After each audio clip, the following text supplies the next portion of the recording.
Hello students, good morning to everyone. Today we are going to study 10 number chapter disaster management. In that we have studied cloud burst and flood. Now we discuss some precautions will we take during thunderstorm. जब thunderstorm होते हैं that means cyclone like condition और जोरात से वारे in that what precautions we will take. Now we discuss one by one. Page number 67. First precaution, do not stand on open ground or below a tree. Do not go to the high location or climb a tree. तो this is the very important precaution. जब thunder storm होते हैं तो open ground पर हमें जाना नहीं है या ट्री के नीचे हमें खड़े रहना नहीं है. और जो क्लाइंब ट्री होते हैं और ऐसी लोकेशंस होती है जहाँ पर हमें ज़्यादा खतरा हो सकता है तो वहाँ पर हम जाए ही ना. Next, do not stand near an electric pole, telephone pole and a tower etcetera. तो ऐसी जगह जहाँ पर ऐसे बड़े बड़े पोल्स होते हैं, इलेक्ट्रिक पोल, टेलीफोन पोल और टावर्स. तो ऐसे टावर्स, इलेक्ट्रिक पोल और टेलीफोन तो गिरने के चांसेस थंडरस्ट्रॉम में ज़्यादा होते हैं. तो ऐसी जगह के पास हमें खड़े रहना नहीं है. Next one, do not lean on wired fences around a farm, a compound, a garden और अ हाउस. तो हमारे जो गार्डन्स होते हैं, कंपाउंड होते हैं और फार्म्स होते हैं तो उनके आजू बाजू हमें वायर्स रखने नहीं है. तो ऐसे अगर हम वायर रखते हैं तो थंडरस्ट्रॉम की अगर कंडीशन आती है तो लाइटनिंग के चांसेस होते हैं. तो लाइटनिंग ऐसे वायर पर गिर सकती है और उससे कोई भी दुर्घटना हो सकती है. Next one, if you are on a two wheeler और अ बाइसिकल, अ ट्रैक्टर और a boat, get off immediately and go to safe place.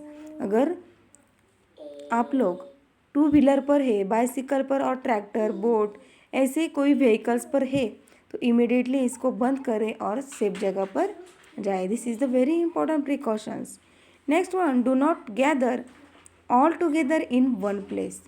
तो आपको ये प्रिकॉशन रखनी है. अगर थंडरस्ट्रॉम होती है तो एक ही जगह पर सारे लोग आ जाएंगे तो वहाँ खतरा होने का चांसेस होता है. तो अगर ज़्यादा लोग हैं तो वहाँ अगर कोई दुर्घटना होती है तो उसमें सबको उसके इफ़ेक्ट हो सकते हैं. Next one, take care to keep a distance of 15 feet between any two person. तो 15 फीट का हमें एक दूसरे में डिस्टेंस रखना है.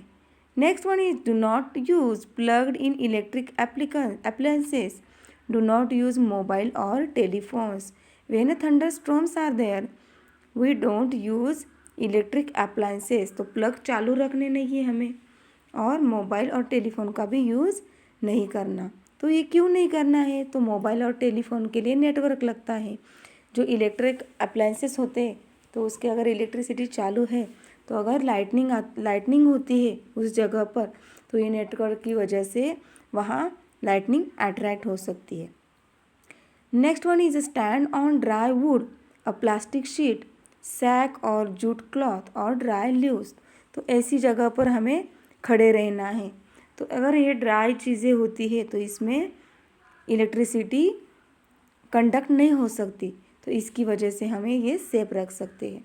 Keeping your feet together, support yourself on a sole of your feet, placing your hand on your knees and crouch law.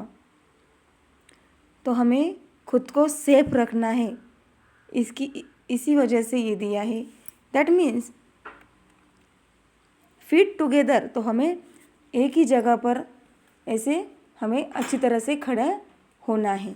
अगर हम अच्छी तरह से खड़े नहीं होते तो थंडर स्टॉर्म की वजह से हम दूर फेंक जा सकते हैं. नेक्स्ट वन इज स्विमर और fisherman should immediately come out of the water. तो पानी में जो फिशरमैन होते हैं और स्विमर्स होते हैं तो इनको इमीडिएटली पानी के बाहर आने के लिए बताया जाता है। Because thunder storms are very bad effect in water also. Next one is a pucca house is the safest place. जो हमारे घर होते हैं, pucca house that means cement and bricks के जो घर होते हैं, that is the safest place. In that we are prevent from this thunder storm.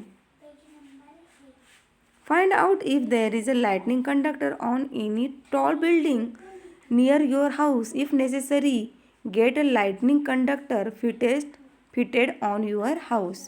तो अगर कोई टॉप बिल्डिंग है तो उस पर लाइटनिंग कंडक्टर अगर होता है तो लाइटनिंग को अट्रैक्ट करने की कैपेसिटी उसमें होती है। तो अगर ज़रूरत है, अगर ऐसी एनवायरनमेंट कंडीशन अगर हमेशा आती है तो ऐसे लाइटनिंग कंडक्टर हमारे हाउस पर फिट करने ज़रूरी होते हैं। Next topic is volcanoes. Page number 68। Volcanoes is a natural event और फेनोमेना। जो वोल्केनोज होती है तो वो नेचर की वजह से होती है। जो हमारी अर्थ होती है, अर्थ के अंदर डिफरेंट मूवमेंट की वजह से ये नेचुरल इवेंट होता है। In the interior of the earth is a very hot। जो हमारी इंटीरियर अर्थ होती है, अर्थ के अंदर बहुत ही ज़्यादा गर्मी होती है। Movement of hot substance continuously occur from interior towards the surface of the earth. जो हमारे अर्थ के अंदर जो हॉट सब्सटेंस होते हैं तो उसमें कंटिन्यूसली मूवमेंट होने के कारण तो कभी कभी ये इंटीरियर से बाहर आते हैं, अर्थ के ऊपर आते हैं। तो इसका रिजल्ट क्या होता है? Some time the solid, liquid and gaseous substance below the earth crust are push toward the crust. तो जो अंदर अर्थ के अंदर और अर्थ की इंटीरियर कुछ ऐसे सब्सटेंस होते हैं तो वो सॉलिड, लिक्विड और गैसियस में होते हैं और ये अर्थ के अंदर से ये बाहर पुश आउट होते हैं। When these substances come out the earth crust is an eruption and start flowing। तो ये जो सब्सटेंस होते हैं लिक्विड, सॉलिड एंड गैसियस, तो ये सब्सटेंस अर्थ के बाहर चले आते हैं और इरप्शन होता है। तो अगर ये अर्थ है तो यहाँ फिगर दी है वोल्केनोज की फिगर दी है यहाँ। तो ये अगर अर्थ है यहाँ तो अर्थ के अंदर से ये बाहर चले आते हैं। तो this is the volcanoes and these volcanoes are very hot and in that some liquid parts are there or liquid substances are there, some gaseous substances are there and some solid substances are there, but they are in very hot condition. It is called as volcanoes। तो इसे हम volcanoes बोलते हैं। Now what is the effect of volcanoes? Now discuss one by one। तो this is a natural phenomena और natural event. जो volcanoes होती है तो वो नेचुरल इवेंट होती है और ये नेचुरल जो इवेंट होती है तो इसके कारण कौन कौन से इफ़ेक्ट होते हैं वो देखेंगे। First effect is the chemical substance such as lava, vapour, hot mud, sulfur etc. get collected on the surface of earth and thereby mountains and hills are created. The effect of first volcanoes are in interior of earth there are different chemical substance are there, that is lava, vapor and hot mud and sulfur। तो ये सब अर्थ के अंदर होते हैं, लावा, vapour, mud and sulphur. तो ये अर्थ के अंदर होते हैं और ये जब बाहर आते हैं तो अर्थ के अराउंड ये फैल जाते हैं। तो इससे ही माउंटेन और हिल्स बनते हैं। तो हम लोग जो माउंटेन्स देखते हैं, हिल्स देखते हैं, तो ये पुराने ज़माने में जब वोल्केनोज हुआ था तो ये सब ऐसे हुआ था और उसके बाद जब ये ठंडा हो जाता है तो इससे माउंटेन और हिल्स बनते हैं। Next one is effect.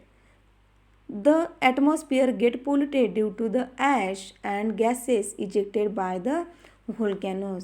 This is the very effective effect of these volcanoes। तो एटमॉस्फेयर में बहुत ही ज़्यादा पोल्यूशन होता है, ऐश निकलती है बाहर और different types of gases are also coming from these volcanoes. Next effect, often it rains as a result of volcanic eruption. तो volcanic eruption से रेंस भी होती है, बट रेंस में ये पोल्यूटेड गैसेस भी मिक्स हो जाते हैं और उसकी रेन फॉर्म होती है और वो नीचे आती है. That is also very harmful rain. Next one is temperature rises due to hot gases. तो ये जो हॉट गैसेस होते हैं तो उससे एनवायरनमेंट का टेम्परेचर ज़्यादा बढ़ता है. Next effect is forest and settlements get buried under the hot mud. जो हॉट मड निकलता है वोल्केनोज से, तो उससे आजू बाजू के जो भी फॉरेस्ट होते हैं और जो सेटलमेंट होती है, सेटलमेंट मीन्स जो अर्बनाइजेशन होता है, लोग रहते हैं, उनकी खेती होती है, तो ये सब वो हॉट मड के नीचे आ जाती है. Volcanoes erupt in the sea as they do on land. तो जैसे लैंड पे वोल्केनोज होता है तो वैसे ही सी में भी होता है. The same substance that come out during the eruption of volcanoes on the land are ejected during the eruption of volcanoes in the sea. तो जैसे लैंड पर वोल्केनोज होती है वैसे सेम टू सेम सी में भी होती है. तो सी में जब इरप्शन होती है तो ऐसे ही हॉट मड निकलता है, डिफरेंट टाइप्स के गैसेस निकलते हैं, लावा निकलता है. तो जैसे हमारे लैंड पे माउंटेन होते हैं, हिल्स होती है, तो वैसे ही जब समंदर होते हैं तो उसमें आइसलैंड होती है. तो जो आइसलैंड हम देखते हैं सी शोर पर और समंदर के बीच, तो वो इसी वोल्केनोज की वजह से होती है. माउंटेन जैसे रीजन देखते हैं ना हम लोग, तो सी में तो वो आइसलैंड बोलते हैं. Some island are created due to eruption of volcanoes in sea. It is not possible to prevent the eruption of volcanoes, to stop it after it erupt or to control it. तो ये volcanoes जो है तो वो natural event है, तो इसको हम प्रिवेंट भी नहीं कर सकते और स्टॉप भी नहीं कर सकते. However, by means of science and technology, it is possible to predict an eruption and to take immediate step for disaster management. तो हमारे हाथ में क्या है, कुछ प्रिकॉशंस लें. तो ऐसी टेक्नोलॉजी है साइंस की, तो उससे हमें समझ में आएगा, पहले ही समझ में आएगा कि यहाँ पर वोल्केनोज होने वाला है. जैसे अर्थक्वेक समझ में आता है वैसे भी वोल्केनोज समझ में आता है. तो उसको तो हम रोक के नहीं रख सकते, बट उसकी वजह से जो भी डिज़ास्टर आता है तो उसको हम मैनेजमेंट करने का काम कर सकते हैं.